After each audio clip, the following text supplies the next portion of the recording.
So you studied Spanish for years, you know the grammar, you can read books, but when native speakers start to speak at full speed, it just turns into one long blur. It's like one long word that's all stuck together.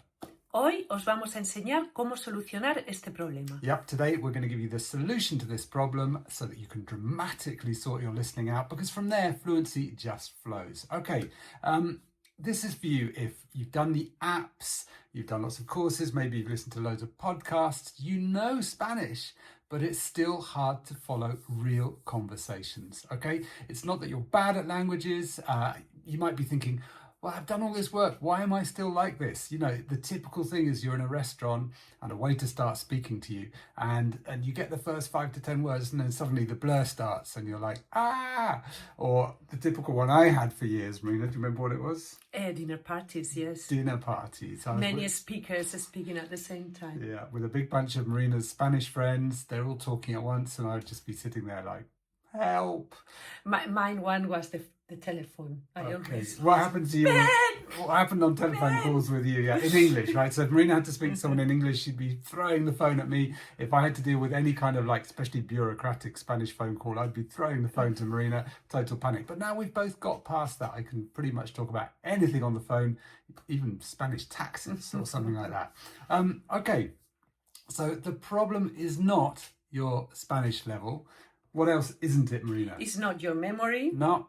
It's not your age. It's not your age. We hear a lot, well, you know, I'm over 50 or 60 or something like that. It's really hard now. It's got nothing to do with it, right?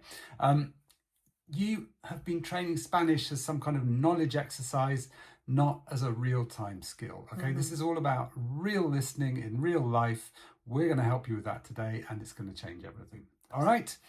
You've got to be trained in real conversations, and that's probably where your training is lacking. So we're going to have one of those today in a minute, right? Some of the things you might have tried, which probably haven't worked, Marina. The big one is? Apps. I got an email the other day, which I just loved because it said it all. We often say that at Notes in Spanish, we pick up the kind of app refugees because there was this guy who said that he'd done a 760-day streak on one of the famous big language apps, without mentioning any names, but he was still having trouble with real Spanish conversations. And we hear this all the time. It's super common. That's what we fix here at Notes in Spanish. Other things that might not have worked, Marina? Classes, maybe. Yeah, because they're kind of staged and slow. But real conversations don't wait for you to have time to think. They're happening in real time. So that's what we are going to train you for. That's what we're going to train you for. We're going to have a real Spanish conversation right now, okay? Just to see where you are and how you're going, okay? We're not going to tell you the topic. We're just going to dive straight into a conversation. In fact, Marina and I haven't even prepared this at all, so it's going to be completely natural. We just know what we're going to talk about, right? It'll be a couple of minutes long. All we want you to do is to try and get the topic of what we're talking about, and maybe a percentage, right? What kind of percentage is good, Marina? Any percentage is good. It's your percentage. Exactly. And the most important thing is to keep on listening and that your percentage grows. Yeah, so what we're hoping here, so you're probably going to get the overall idea and you're going to have a percentage number. If it's 2%, well, that's better than 1%. If it's 50%, that's amazing. If it's above that, then you're already doing super well, and perhaps you should have more confidence than you think.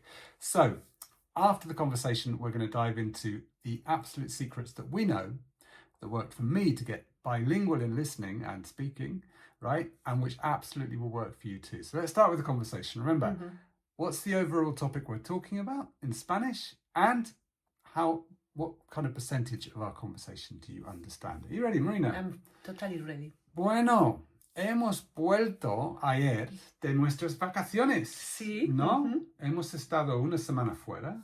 ¿Dónde hemos estado? Pues hemos estado en los Pirineos. Sí, en las montañas. En las montañas. Ha hecho mucho frío, mucho viento.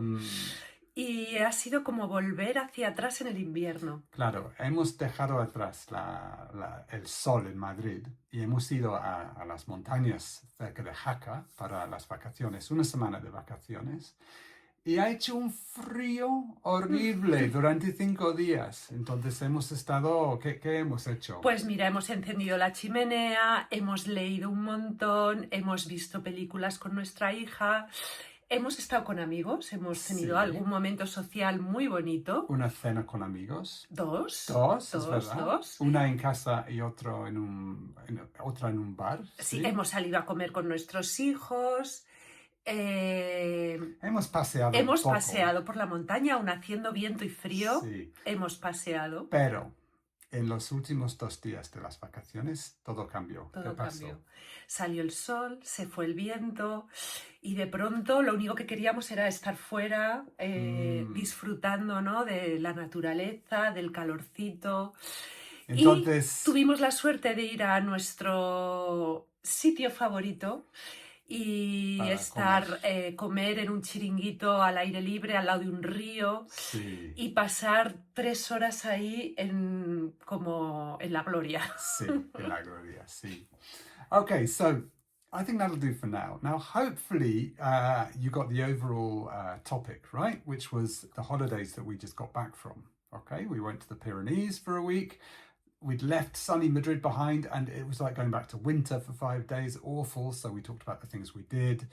We spent a lot of time watching films or reading inside. But luckily, on the last 2 days, the sun came out, and as Marina said, we had a particularly nice day when we went to our favorite restaurant outdoors by a river. And what did you say? En la gloria, the phrase was? En la gloria. Estábamos Estuvimos en la gloria. en la gloria. We were in heaven. Okay, so it's a lovely Spanish phrase that you can keep and use to sound incredibly good at Spanish. So, what percentage did you get? You can let us know in the comments of that. But did you get the overall topic of the conversation, the holidays? If you didn't, don't worry.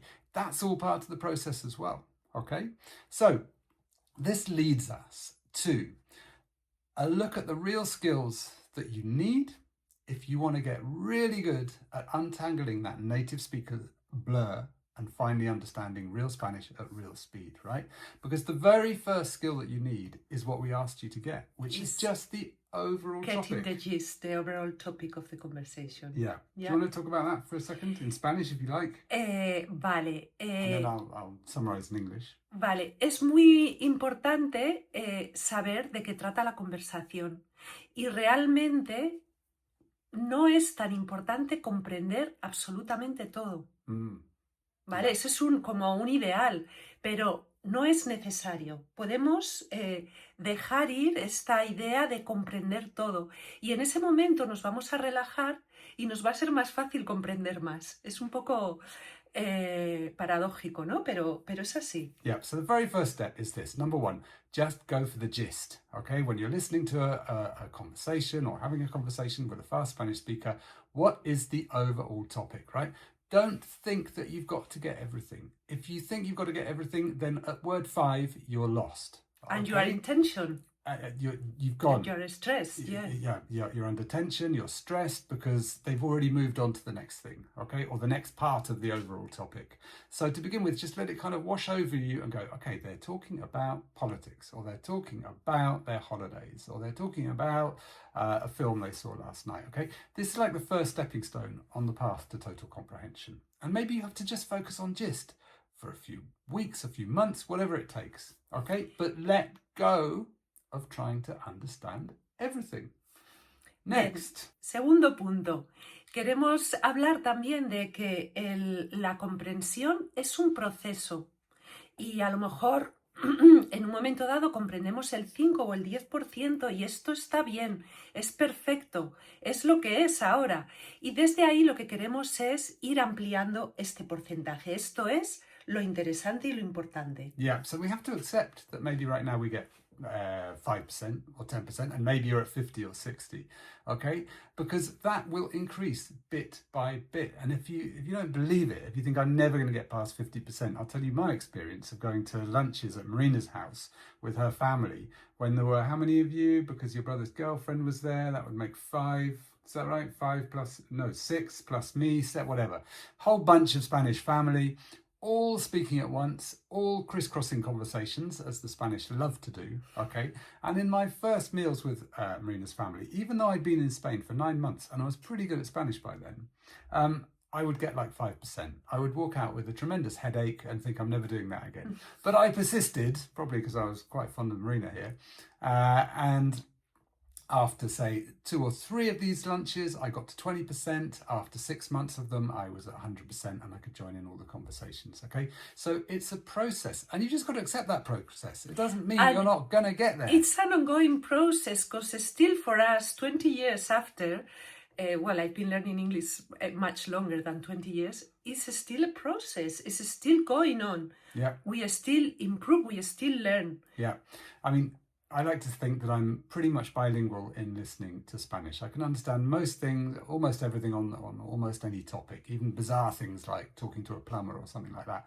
But the other day, as some of you might have heard the story, I went into a butcher in up in the Pyrenees, and the guy working behind the counter was from Venezuela. He was a kid. He had a real Venezuelan kind of local neighborhood accent, and I couldn't understand a word he said.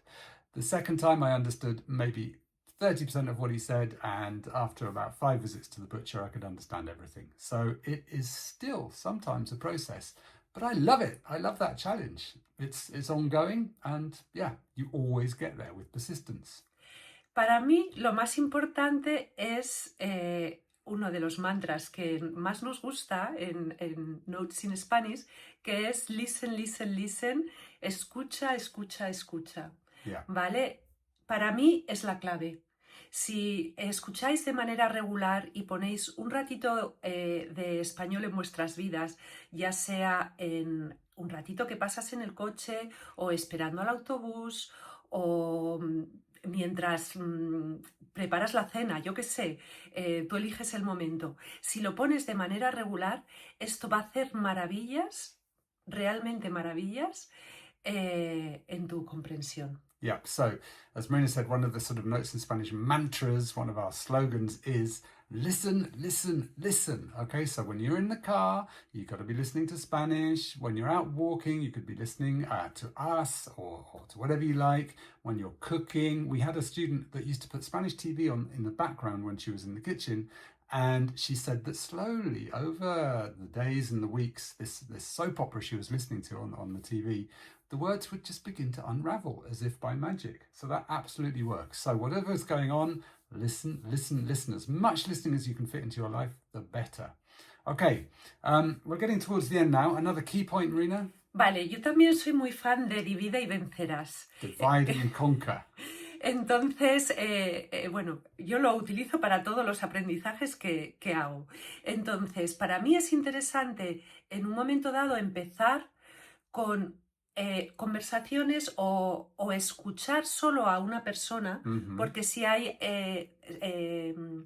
distintos hablantes puede ser un reto más grande. Entonces, para simplificar la tarea, empezar escuchando a una o dos personas máximo, una mejor, y de esta manera nos acostumbramos a un solo acento, a una manera de hablar, a una manera de utilizar el lenguaje, y esto nos va a facilitar la tarea. So one of Marina's favorite things with learning anything is divide y Vencerás. Vencerás. Divide and conquer, meaning let's put things down into small manageable chunks, let's say, and in this case she's talking about choosing one accent and one or two speakers and focusing on really training ourselves on them. Okay, so for example, if you listen to us, to the audios that we do with our Real Spanish Conversations, you're going to fairly quickly get really good at understanding us. What does that do? It improves your overall mental understanding of Spanish in every respect, and it also gives you a massive amount of confidence. So make it easier at the start. Don't go and start listening to Venezuelan films one day and Andalusian TV the next. Choose something like a nice Madrileña accent like Marina's and focus on that till you get really good at listening. Ok, y poco a poco... Poco a poco lo que queremos es ir expandiendo. Una vez que comprendo bien a esta persona y que he hecho un aprendizaje grande, puedo ampliar desde ahí. Y escuchar a varias personas, distintos acentos, y esto es muy rico. Llega un momento que esto es necesario y es muy interesante y es un gran reto también, pero tengo que esperar al momento adecuado para hacer esto, porque si no puede ser tremendamente frustrante. Yeah, so the point is, once you've got really good at understanding, for example, us two, then what you want to do is when you've really got the confidence, that's when to start expanding to different accents, different speakers, maybe trying some South American Spanish, something like that, okay? But if you do it straight away, you're going to lose all your confidence and it's going to seem like you're going back to zero again, okay? So gradually expand once you're feeling really confident with one sort of accent or one Spanish speaker or a couple of Spanish speakers like us. Okay. Unless you are in Spain and you have to talk to groups, then that's... if you're out on the streets in Spain... That's wonderful then. Don't resist. You might bump into an Andalusian one day and then an Argentinian turns up the next minute. And that's the real experience. That's real life as well. Okay. Two more key points. We're done. The biggest one of all is, Marina, No te rindas nunca. Yep, as we love to say at Notes in Spanish, no te rindas nunca. Never give up. You will get there. There's a day when everything clicks. There's a day when Spanish flows in like it's water and you realize I'm not translating. My brain didn't have to do any extra work then. It sounded as if I was listening to English and yet it was Spanish, and you nearly fall over in surprise. That happened to me one day. I can remember it clearly. It was incredible and it will happen to you with persistence. Okay, so going back, overall, Marina, number one. Yes, lo primero, trata de encontrar el tema general de la conversación, lo que llamamos the gist. Yep, look for the overall topic or the gist. Number two. Celebra la comprensión parcial. No necesito comprender todo. Eso es un ideal. Celebrate partial understanding. Don't try to understand everything. Okay, you'll get there one day, but it's an ideal that you don't need to be chasing right now. Let it flow. Don't fight it. Just let it wash over you. Que fluya. Let it flow. If there's days that it's awful, don't worry about it. I still have bad Spanish days after 27 years or something like that. Luckily not too often, but it can happen. We're all human. It can happen in your own language as well. Okay, so just remember that. You don't need to understand everything. Wherever you go, you're on your way to the top. Right. It's not too late. It's not your brain. It's not because you think you're too old. It's none of that, okay? You've done a lot of the hard work. It's time to enjoy it. It's time to engage with real Spanish listening sources and watch that percent go up bit by bit. Okay, this is exactly what we do here at Notes in Spanish. Our whole method is based on real Spanish conversations. So you can investigate what we do more, okay? Because we think if it's real Spanish and the topics are really interesting, then that's when you really fly with your Spanish. Also, you learn authentic vocabulary. Exactly. You start learning that the Spanish people are actually using, not the kind of app Spanish, which is out there these days. Right. What you can do now, okay? Make sure you have got our super free report, 15 Spanish slang phrases every intermediate learner must know. And key second part of that report is 8 secrets to real fluency, because we go deeper into this. We talk about the listening side, which we've talked about today. We go further into that, and also how that translates into the speaking side of things. So you need to get that report. There is a link underneath for that.